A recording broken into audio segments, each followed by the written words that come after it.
Ever see this button and wonder what it's for? It's called a push-to-exit button, and it's designed to safely release secured doors from the inside. You'll find them in offices, schools, warehouses, anywhere an access control system is used. There are mechanical push buttons, no-touch sensors, and ADA-compliant models for accessibility.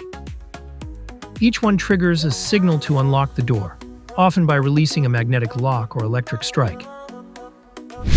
It's a small device with a big job, keeping people safe while maintaining secure access.